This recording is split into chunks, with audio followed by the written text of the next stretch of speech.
India wins gold again. और जब ये चीजें हम लड़कियों के लिए सुने, that moment will give goose bumps, because हम आज भी एक ऐसी सोसाइटी में रहते हैं जहाँ पे लड़कियों को कम समझा जाता रहा है। बट क्या होगा अगर मैं आपसे कहूँ कि बिहार के सिवान डिस्ट्रिक्ट की लक्ष्मीपुर विलेज की 70+ लड़कियां फुटबॉल, रग्बी, हैंडबॉल, एथलेट जैसे स्पोर्ट्स में स्टेट और नेशनल ही नहीं बल्कि कुछ ने तो इंटरनेशनल लेवल पर भी इंडिया को रिप्रेजेंट किया है और गोल्ड, सिल्वर जैसे मेडल्स हासिल भी किए। ये सब सुनने में तो बिल्कुल इम्पॉसिबल सा लगता है, राइट? बट बिहार के संजय पाठक सर, जो कि ज्योग्राफी टीचर हैं, उन्होंने इस इम्पॉसिबल को आई एम पॉसिबल बनाकर दिखाया है। सो इन दिस वीडियो हम इस अनबिलीवेबल सी लगने वाली स्टोरी को सुनने वाले हैं और सर से बात करके इन प्रॉब्लम्स की कुछ सॉल्यूशन निकालने की कोशिश करेंगे। सो ये वीडियो काफी अलग होने वाली है। सो प्लीज इस वीडियो को ज्यादा से ज्यादा शेयर कीजिए और सब्सक्राइब करके बेल आइकॉन प्रेस कीजिए। कर दिया? एक ज्योग्राफी टीचर और स्पोर्ट्स कोच, बट उन्होंने ये सारे स्पोर्ट्स यूट्यूब से सीखकर अपने गांव की लड़कियों को ट्रेनिंग दी और उन्हें आगे बढ़ाया, जिनमें से कुछ तो अलग अलग स्पोर्ट्स में इंडिया को रिप्रेजेंट भी करा। स्पोर्ट्स के लिए प्यार और जिद है तो है। उन्होंने इसके लिए अपनी पर्सनल जमीन पर फुटबॉल ग्राउंड और रानी लक्ष्मीबाई स्पोर्ट्स एकेडमी भी बनाया है, जिसमें वो ट्रेनिंग के साथ साथ फूड, ट्रेवल और इनके अदर एक्सपेंसेस भी अपनी सैलरी से ही मैनेज करते हैं। इन बच्चों की ट्रेनिंग के लिए इन्होंने अपनी गोल्ड रिंग तक बेच दी, अपनी वाइफ की ज्वेलरी गिरवी तक रख दी, बट हार नहीं मानी। और मान भी कैसे सकते हैं, टीचर जो है।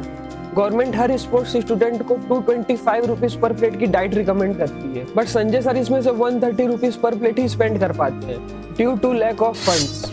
इसीलिए मैंने कुछ अमाउंट संजय सर और हमारे फ्यूचर चैंपियंस को डोनेट करने का डिसाइड किया है। एंड मैं आपसे भी रिक्वेस्ट करूंगा कि हमारे फ्यूचर चैंपियंस के लिए आप प्लीज कुछ ना कुछ डोनेट जरूर करें, ताकि हम सब साथ मिलकर एटलीस्ट उनकी थोड़ी सी हेल्प जरूर कर पाए। डोनेशन की सारी लिंक आपको वीडियो के डिस्क्रिप्शन और कमेंट बॉक्स में मिल जाएगी। बट आई गारंटी आप सबसे कलेक्ट किया हुआ 100% अमाउंट मैं हमारे फ्यूचर चैंपियंस को डोनेट करूंगा। This is 100% genuine and transparent. और अगर आप में से किसी को भी डाउट हो तो मैं खुशी खुशी अपना बैंक स्टेटमेंट भी शेयर करने के लिए रेडी हूँ। No issues with that, because your trust is important for me, because this is not PM care fund. But please आप डोनेट जरूर करें। इससे पहले आप ये डिसाइड करें आपका डोनेट करना सही है या नहीं, let's talk to Sanjay sir. नमस्ते संजय सर। जी नमस्ते नमस्ते। काफी अच्छा काम कर रहे हैं आप हमारे देश के लिए और हमारे नौजवानों के लिए। ये वो मैं शिक्षक हूँ और शिक्षक का फर्ज होता है जी मैं सर। राष्ट्र को मजबूत बनाने का मैं काम कर रहा हूँ। जी सर। सर तो ये जो चीज आप इतने सारे बच्चों के लिए कर रहे हैं, इतनी सारी लड़कियों को आप इतने अच्छे अच्छे मुकाम पर आपने पहुंचाया है, इसकी आपको प्रेरणा कहाँ से मिली कि आपको ये चीज करनी चाहिए?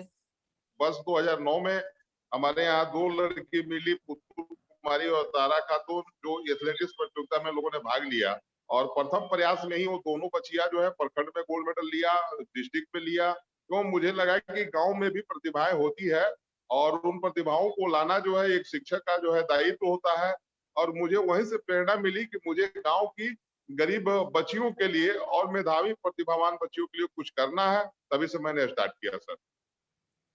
मतलब बहुत ज्यादा लंबी जर्नी हो गई है सर। इस 2009 से जो चीज शुरू हुई है और 2021 चल रहा है अभी, 12 साल की जर्नी हाँ अप्रोक्स हो गई है। सर जैसे आपने ये चीज शुरुआत की, बच्चे लोग थे, उनके माँ बाप से आपको कैसा सपोर्ट मिला है और या फिर क्या क्या चैलेंजेस हुए आपको ये सब चीजें करने में? बच्चे खेल खेल में सीखते हैं। पेरेंट्स जो होता है सबसे ज्यादा विश्वास यदि करता है तो शिक्षकों पर करता है। तो कहीं ना कहीं मीडिया का बहुत बड़ा रोल रहा लोगों के अंदर इस जानकारी को पहुंचाने में। और सिवान जिले में यह पहली जो है पहल थी, एक क्रांतिकारी कदम था हम लोगों के द्वारा, जो लोगों ने अभिभावकों ने सपोर्ट किया। सर तो ऐसे गांव की तरफ से और कुछ ऐसे प्रॉब्लम नहीं आए आपको, चैलेंजेस नहीं आए? जब आप कोई नया काम करने शुरू शुरू करने जाते हैं और समाज के लिए जो चीज नया होता है उसमें थोड़ी अड़चने आती है। लेकिन गांव में कुछ रूढ़िवादी लोग थे, कुछ सामंतवादी लोग थे, जो गरीब बेटियों को हाफ पैंट पहन करके ग्राउंड में जाना उचित नहीं समझते। तो उनको लगता था कि मैं समाज विरोधी काम कर रहा हूँ। तो कुछ लोगों ने परेशानी की, जैसे बच्चियां खेल रही हैं उसमें बाइक चलाना, फिर साइकिल चलाना, फिर गंदे गंदे वीडियो से जो है ऑडियो बजाना और कमेंट कसना।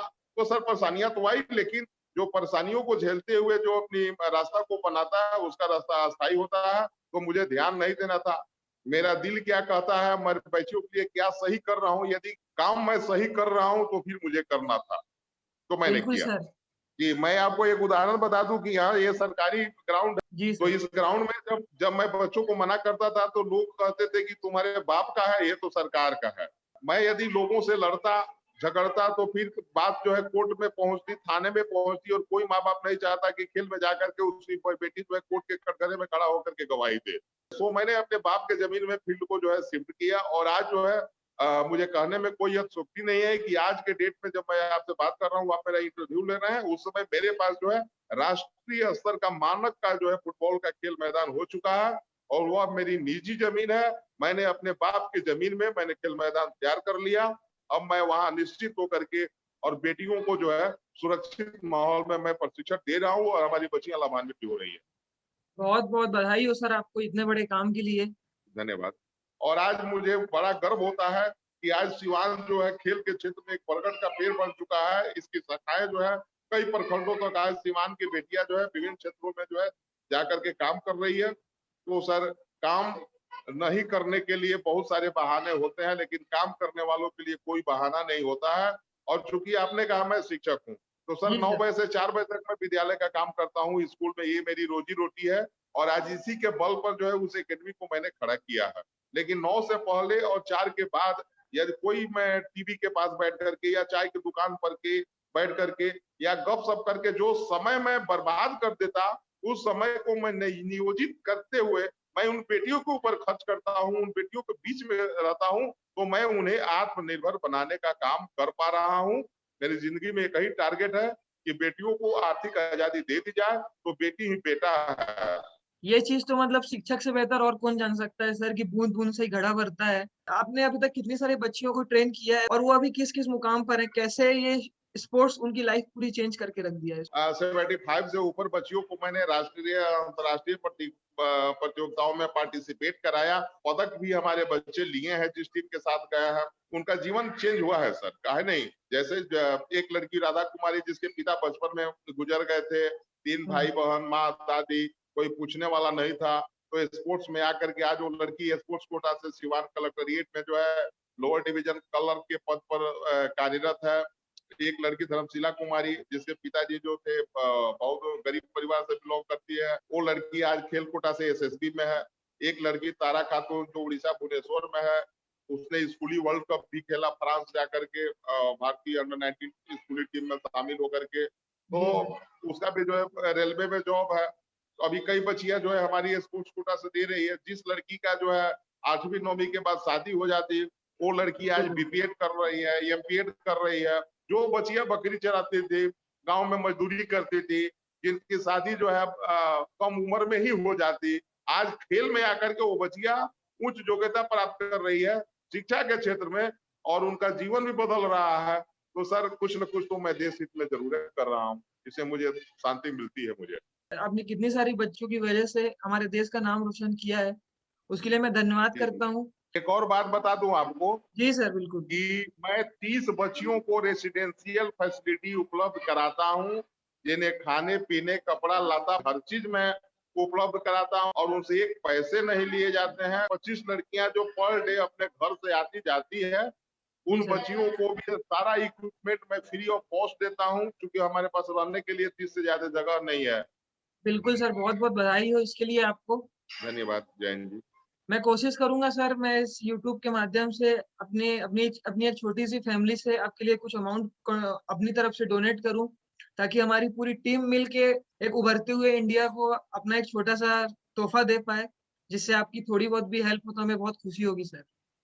जरूर जरूर जरूर, मैं आपका आभारी हूं कि आपने ऐसे सोचा, और तो आप जैसे लोग मुझे जो है सकारात्मक ऊर्जा भरते रहते हैं, इसके लिए मैं आपको तो धन्यवाद दूंगा ही, आपका तो आभार प्रकट करूंगा ही। साथ ही आज तक मेरी इस यात्रा में जितने भी लोगों ने तन मन धन से मेरा सपोर्ट किया, इन बेटियों का सपोर्ट किया, उन सारे लोगों का हार्दिक आभार प्रकट करते हुए मैं अपनी रानी लक्ष्मीबाई स्पोर्ट्स एकेडमी परिवार की तरफ से उनको बार बार धन्यवाद देता हूँ। बहुत खुशी हो रही है कि देश के विभिन्न कोने से इस एकेडमी को आगे बढ़ाने के लिए आप जैसे स्टूडेंट, आप जैसे छात्र, आप जैसे नवयुवक आगे आ रहे हैं। इसके लिए मेरा शिक्षक हृदय जो है गदगद हो रहा है कि आज जो है पूरा देश जो है फिट इंडिया और बेटी बचाओ बेटी पढ़ाओ के प्रति जो है सब लोग लगे हुए हैं। जिस देश में आप जैसे लोग हों, उस देश को गर्व होता है, और साथ ही हम शिक्षक है, हमें भी गर्व हो रहा है। धन्यवाद। बिल्कुल सर, हमें भी गर्व है आप जैसे शिक्षक पर, जो सिर्फ पढ़ाई के साथ साथ पूरे देश का नाम रोशन कर रहे हैं और एक अहम भूमिका निभा रहे हैं इतने बड़े काम करने के लिए। धन्यवाद जैन जी। सो आपने ये तो देख ही लिया होगा कि चैंपियंस को चैंपियन बनाने के लिए व्हाट इज रिक्वायर्ड। एंड मैं आप सबसे रिक्वेस्ट करता हूँ, आप खुशी से जो भी अमाउंट डोनेट करना चाहें कर सकते हैं। एंड हमारे फ्यूचर चैंपियंस के आगे कोई भी अमाउंट छोटा नहीं है। सो प्लीज हेल्प, ताकि हम सब मिलकर इन चैंपियंस की हेल्प कर पाए। और अगर आप मुझे ऐसे ही सपोर्ट करना चाहते हैं तो प्लीज इस वीडियो को ज्यादा से ज्यादा लोगों तक शेयर जरूर करें, तो सब्सक्राइब करके बेल आइकॉन प्रेस करें। And thanks for watching.